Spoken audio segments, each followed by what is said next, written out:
અરુણાચલ પ્રદેશમાં ભયાનક ભૂસ્ખલન થયું છે। દિરાંગ તવાંગ માર્ગ પર પહાડ પરથી મોટા પથ્થર પડ્યા।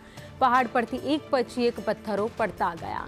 દિરાંગ અને તવાંગ વચ્ચેનો રસ્તો બંધ થઈ ગયો। ભૂસ્ખલનને કારણે બે વાહનોને નુકસાન થયું છે। ભૂસ્ખલન થતાં અનેક વાહનો અટવાઈ પડ્યા છે। કાટમાળ હટાવી રસ્તો ફરી શરૂ કરવા માટે કવાયત હાથ ધરવામાં આવી છે। તો આ દ્રશ્યો તમે જોઈ રહ્યા છો, જ્યાં અચાનક જ પથ્થર પડવા લાગ્યા હતા। જો કે લાઇન બંધ વાહનો રસ્તા પરથી જઈ રહ્યા હતા, તે દરમિયાન જ પથ્થર પડતા બે વાહનો છે જેમને થોડું નુકસાન થયું છે। જો કે સદનસીબે કોઈના જીવને કોઈ ઈજા નથી પહોંચી। તાત્કાલિક ગાડીઓ ત્યાંથી ખસેડી લેવામાં આવી હતી। જે ગાડીઓમાં લોકો સવાર હતા તેમાંથી પણ તે લોકો તાત્કાલિક ઉતરી ગયા હતા અને જગ્યા પરથી ખસી ગયા હતા।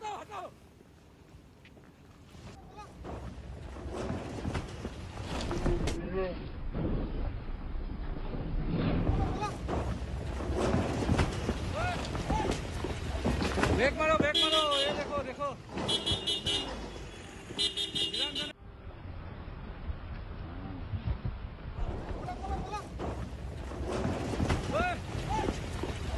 ब्रेक मारो, ये देखो।